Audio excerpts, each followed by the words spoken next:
Hello students, in this video I am going to explain you about pleiotropy. So pleiotropy is nothing but when a gene is related to more than one character, that is called pleiotropy. So here there are two characters called size of the seed and shape of the seed. Shape of the seed, right. Okay, so in pea plant, there is a gene which is responsible for the synthesis of starch branching enzyme. Starch branching enzyme is nothing but the enzyme which is responsible for the synthesis of starch. So here there is an enzyme called capital B, which is called starch branching enzyme, which is responsible for the synthesis of starch in pea seeds, starch synthesis. Right. Now this gene is related to more than one character. Related to more than one character means it is able to express more than one character. Generally, a gene is related to only one character. It is able to express only one character. So in a diploid organism, genes always exist in the form of two alleles. Initially, they exist in the form of two dominant alleles. This condition is called homozygous dominant condition of the gene.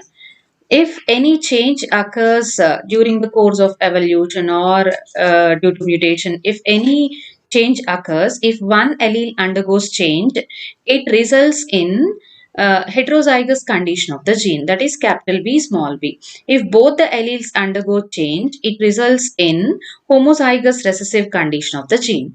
Okay, now this is the homozygous dominant condition of the gene. Let's say in this condition, one allele, capital B, is producing 5 ml of the enzyme and the other allele is also producing 5 ml of the enzyme. So totally 10 ml of the enzyme is produced by the dominant homozygous dominant condition of the gene. Okay, so what happens? Shape or size of the seed will be obviously round.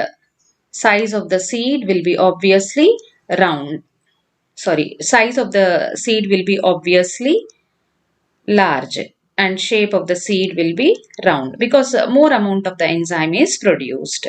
Size is large sized and shape is round shape. Now coming to heterozygous dominant condition of the gene.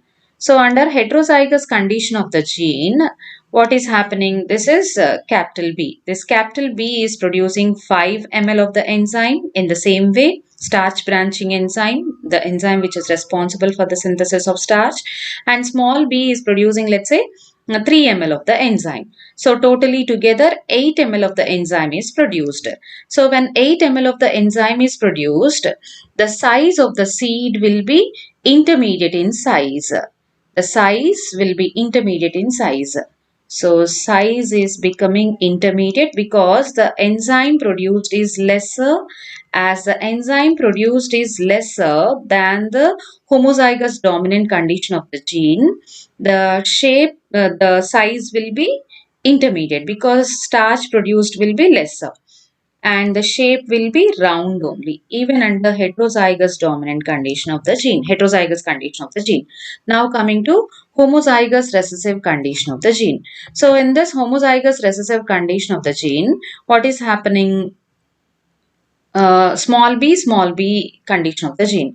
So here 3 ml of the enzyme is produced by one allele, that is small b, and 3 ml of the enzyme is produced by another allele. Let's say, for example, I am giving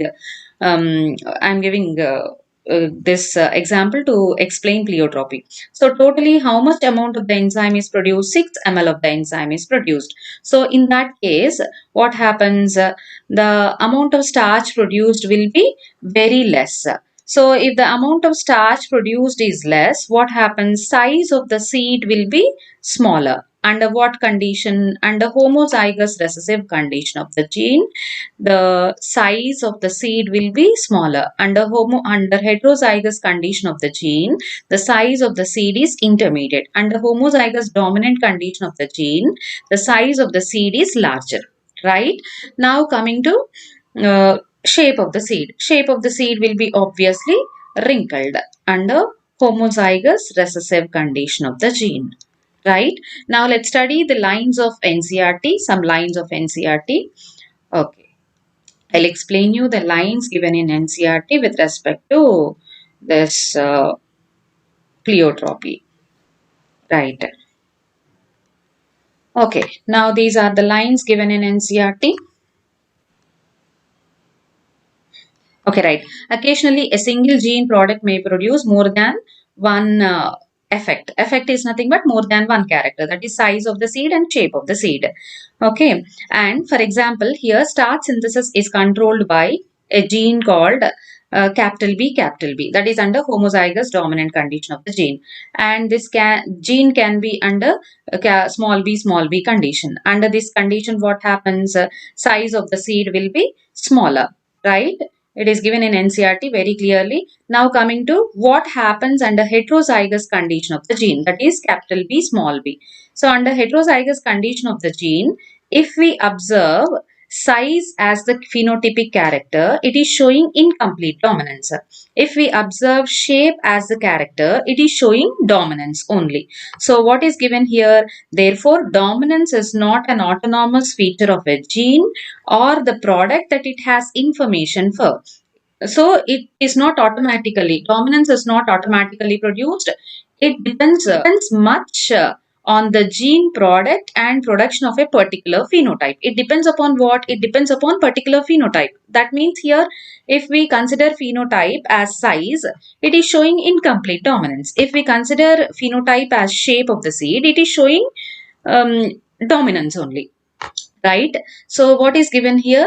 It depends it depends the product and the production of a particular phenotype from the product. Here what is product? Starch branching enzyme. Depending upon the amount of the enzyme produced, like whether it is producing 10 ml, 8 ml or 6 ml, depending upon the condition of the gene, whether it is in homozygous dominant condition or heterozygous condition or homozygous recessive condition, it produces some amount of enzyme like 10 ml of the enzyme, 8 ml of the enzyme or 6 ml of the enzyme, right?